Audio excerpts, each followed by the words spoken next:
Greetings! Hello, everybody. Welcome to the second TOP of the season. Today, or continuing from Oakland, today we also have the Colorado Rockies. So let's dive on in and start talking about those Rocks. Last year, they were 59 and 103 on the year. They were 30th in runs against, 30th in ERA, and 18th in runs for.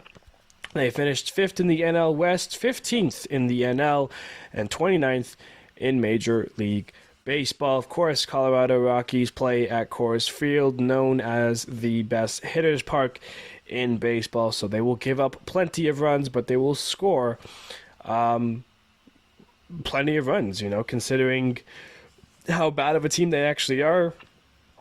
Or not how bad of a team, but how they played in 2023. To be 18th in runs for, kind of impressive. Maybe not expected if you are an average baseball listener. But for someone like myself, that kind of doesn't surprise me because, like I said, Coors Field, you hit plenty of home runs, plenty of runs to be scored in Colorado. When we take a look at the Rockies and who they added, we have to, of course, start with Charlie Blackmon. He is back. They re-signed him. They also re-signed Ty Blach. And then a couple other guys they're getting over. Cal Quantrill comes over from Cleveland on a deal. He joins the rotation there. Dakota Hudson, they signed from free agency from the Cardinals. Jacob Stallings was on the Marlins, not anymore. Jalen Beeks was claimed off of waivers from the Tampa Bay Rays earlier this season, in the offseason. And then Anthony Molina, they picked him up in the Rule 5 draft this year, so he will be on the Major League roster this whole year, unless they DFA him, of course. Who is not a Colorado Rocky anymore? They're losing Brent Sutter, Chase Anderson, Chris Flexen, Austin Wynns, and Harold Castro are all off on new adventures, and some of them are still in free agency. Now let's take a look at that rotation. Like I said, pitching is always a struggle. Whether how good you are as a pitcher, if you're playing Colorado, your ERA, it goes up a little bit. The ace of that staff's been that for a long time. It is Kyle Freeland. He is the number one there. Then Cal Quantrill, of course, from the Guardians. He's the 2. Austin Gomer, Ryan Fletner, and Dakota Hudson rounds off that rotation there. Taking a look at the bullpen, Justin Lawrence will be closing out games, at least to start the year. Other guys they got there, Tyler Kinley, Jake Bird, Nick Mayers, Jalen Beeks, of course, Anthony Molina, of course, Gavin Hollowell, and then Fangraphs here have Ty Blach, who is a non-roster invitee, who is essentially rounding out the bullpen for now. Moving on over to the offense side of things, this is a lineup that you can talk yourself into. Batting first, DH Charlie Blackmon. Of course, he's getting up there in age. He's going to be 38 this year. Ezekiel Tovar at shortstop. Nolan Jones, what a breakout he had in left field. Chris Bryant listed here in the batting fourth at first base. Then you have Ryan McMahon at third.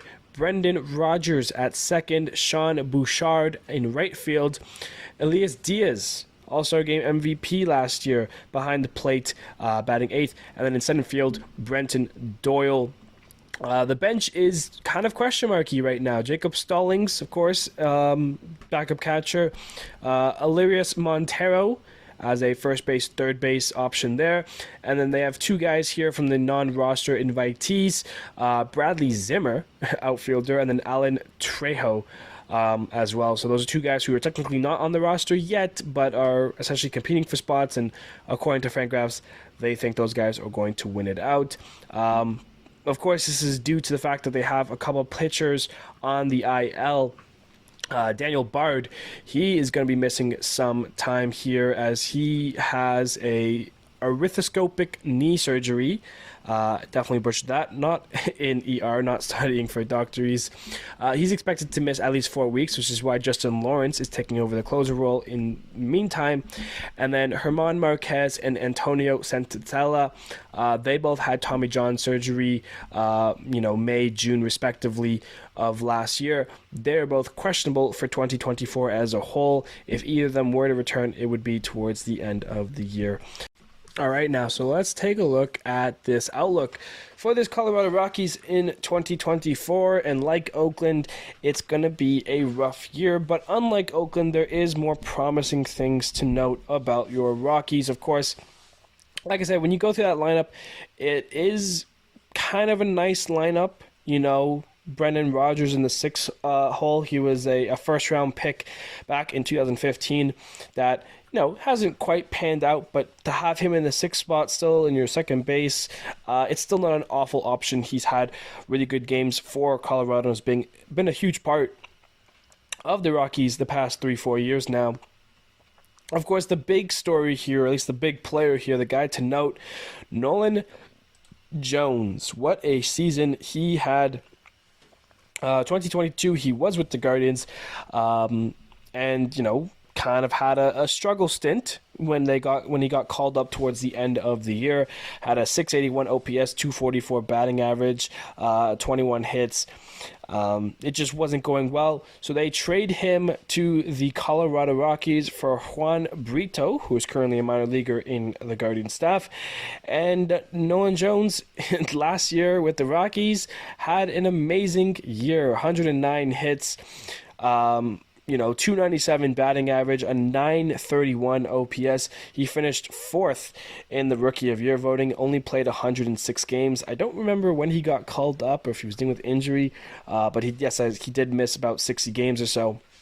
But when he was there healthy, he was really good. 20 home runs, 62 ribbies, 60 runs, at 542 slugging, helps with that 931 OPS. That's a high OPS for a guy who's playing in his first official year in the big leagues. And he was definitely the star of a Colorado Rockies team where they're definitely lackluster in big names. Of course, the biggest name on this Rockies team, Chris Bryant. He signed a 7-year, $182 million deal with them in 2022. And so far, he has been a dud in his 2 years with Colorado. 2022 only played 42 games, and 2023 only played 80 games. It's been a rough go since he's left the Cubs, really. 2022, he had some good at-bats and he had a couple of good numbers here, but of course it's only in 42 games, very small sample size. Chris Bryant is so far going down as one of the bigger what-if stories of baseball because his career with the Cubs in 2015 started off incredible.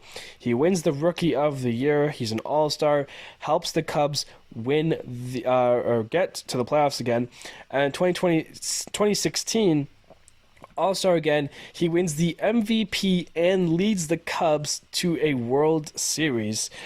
And then since then, it's kind of fallen off. He had a couple of All-Star appearances in 2019 and 2021, but he really hasn't been that same hitter like he was in 2015 and 2016.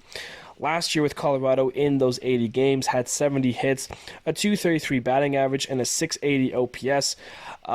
So definitely not worth, $27 million a year, which he's getting paid out up until 2029.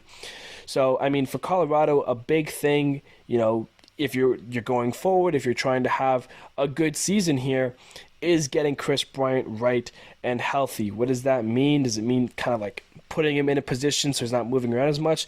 Because, really since leaving the Cubs, he was doing it all. First base, third base, left field, right field, center field. He's all over the place in the outfield, in the corners, in the infield. Maybe that affects him a little bit. Like I said, Fangraphs has him in playing first base. But of course, they do have some young talent as well. Does he move around? You have to really choose where you want to play Chris Bryant.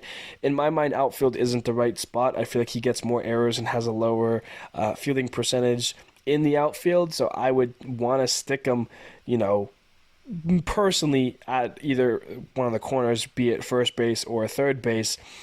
But yeah, like I said, there is some young talent there as well. Michael Toglia, I hope I pronounced it like Tulia. He's a guy who has had a couple of stints in the major leagues. Last year, in 2022, played 31 games. Last year, 45 games. Not great numbers, a 653 OPS, a 507 OPS. But this is a guy who, has all of the power in the world if he can get it right. His minor league numbers are really good. So I think it's a matter of, translating those minor league numbers into the major leagues. In the minors last year, he had an 842 OPS with 16 home runs. The year before that, 30 home runs with an 852 OPS. So he is one of those guys where it's like kind of giving Joey Gallo and Judge and Stanton, just power guys, love to hit home runs. But if he's missing the ball, he strikes out. He's not putting up good numbers. And that's what you had from him in his two little stints in the big leagues. 50 strikeouts last year in 141 at-bats. If he can, limit the strikeouts, start putting the ball in play more, and, he's going to find more success hitting those home runs, which he's so good at. And he will be more of an everyday guy playing first base for the Rockies, especially in Coors Field. This is a guy that, if I was a Rockies fan, I'd want to figure it out, because I'd want this guy in our lineup hitting bombs, being that mainstay guy. So hopefully he gets an opportunity again this year, and hopefully he makes the most out of it. Moving on now, let's take a look. I was going to say talk and take. Charlie Blackmon, he's been around for a long time. He's going to be 37, I believe, 37, 38. Four-time All-Star, two-time Silver Slugger. 2017 was his best year, age 30. He had 725 plate appearances. That's crazy. Led the league in runs at 137. Led the league in hits at 213. In triples at 14, and was a batting title winner with a 331 batting average. Of course, 8 years later, he's not the same player he once was. Definitely injuries and getting up there in age. He's not the everyday center fielder either. Last year only played 96 games, the lowest of his career really since 2014. He debuted in 2011, had a couple of stints up and down the majors those 3 years. Since those 3 years, though, besides COVID year, he has not played less than 100 games every season. So definitely a down year there for him. 100 hits, 24 doubles, 8 home runs, so another low year for home runs for him as well. Had a 279 batting average, so still pretty up there, as well as an 803 OPS. So when he was playing, he was hitting, just not the level that he once was able to produce. Which makes sense, obviously, but he can still be that contact guy. Like I said, a 279 batting average. They have him leading off. I think that's a fair spot for him. You have to wonder, Blackmon's career is kind of coming to an end. Is he going to end up on another team next year, or is he going to call it a career? Because I don't know if Colorado is going to keep wanting to hand him one-year deals, especially with some of this talent ready to come up. It really depends on how the Rockies want to play things out. We know the outlook is going to be poor. It's going to be an uphill battle for Colorado, like it's always been. They have guys who are very talented and are good, but you have the Dodgers and the Padres and now Arizona, who's kind of this great team as well. The NL champion, and then the Giants aren't too far back as well. It's just a matter of getting those talents ready. Despite coming second in the bottom, I guess, they're just behind Oakland. They end up with the third overall draft pick.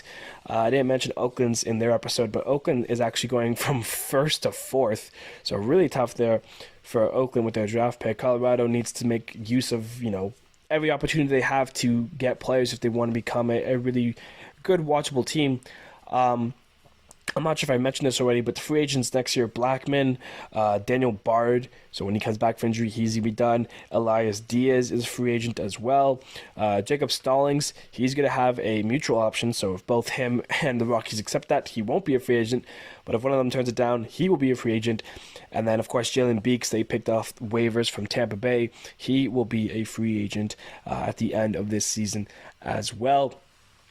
So as a whole, the Rockies team, yes, there's pieces to like. There's names that interest me. Ryan McMahon has always been a really fun watch as well. And Ezekiel Tovar was a young guy as well this year, shortstop. He had a very nice season for his debut as well. So how can these guys play off of it? Can Nolan Jones take it to another level? Right? Is Nolan Jones was this season kind of his ceiling, or does he have another layer here? Because if Nolan Jones can, truly develop into this next, Rocky superstar, I mean, he's definitely going to be my watch for the season for Colorado. Definitely a guy I'm going to be taking a closer look at. A couple other names here in AAA and AA. Hunter Goodman could also be one of those guys that maybe replaces Michael Tolia at first base in the outfield as well. Julio Carrasas, shortstop, that could find some time in there as well. A couple pitchers, Noah Davis and Peter Lambert, we might see get a chance this year as well. So a couple notable names, but nothing too crazy. If I was a Colorado fan, There isn't much to be too excited about, but like I said, the Nolan Jones upside could be huge. That's a fun one. I think for me, the big thing and the big story is, can Chris Bryant have a healthy season and look like a Chicago Cub Chris Bryant? Because really his time with the Giants and Rocky so far, since leaving the Cubs, hasn't been himself really. And I think, when you're paying him $27 million, you want to get something out of him. If Chris Bryant goes and if he has a really good year, I mean, we're talking about a Colorado team that can maybe win 60 games or so. And, is that going to be the likely story of the Colorado Rockies season? Chances are not, because for me, the big firing is pitching, right? They were 30th in runs against. They're 30th in ERA. They're usually low on those numbers anyways because, when teams go to Colorado, they get beat. Colorado's home and away splits are always something crazy. I didn't pull this up, actually. Let me take a look at this. Give me 2 seconds here. Because it's just not great. And, if I was a Rockies fan, you want to, when you're home, you want to be the winning team. And it's just not ideal, I guess I would say here. They actually struggled mightily on the road this year or last year. When they were home, they were 37-44. When they were on the road, they were 22-59. So I mean, yeah, Coors Field has a big effect for the Rockies fans and for the Rocky players. Obviously, hitting home runs. The offense spikes when they're at home. They had a 269 average home, a 228 on the road. So yeah, Colorado, not a great team, but of course, when playing at home, anything can happen at Coors, really. The weakest hitter can hit a 400-foot moonshot. So at the end of the day, Colorado, it's gonna be another rough year. I wouldn't put too much, hope into things. The FanDuel over and under is 59.5. Like I said, if Chris Bryant goes, if their players going right, McMahon has a good season, if Ezekiel Tovar takes another step, if Nolan Jones goes again, Colorado 100% could win 60 games. But I'm going to take the under. I don't think they're going to hit 60 games. I think the Dodgers are going to be really good. I think the Padres are going to be good. I think the Diamondbacks will be good, let alone teams like the Braves and the Phillies and the Marlins and whoever you want in the NL Central. Give me the under there for Colorado. It's going to be a tough year for the Rockies fans, but they'll definitely win out some games. They'll get 55 wins, 56 wins at least. But I don't think they're going to be touching 60. That's going to do it for our TOP for the Rockies. Thank you, everybody, so much for listening. Hope you guys are enjoying these episodes. I'm going to enjoy recording them and having a good time. And like I said, these are pre-recorded episodes, so maybe by the time you're hearing this, Colorado has signed Blake Snell. Doubt it. Thank you, everybody, so much, and I will see you guys tomorrow.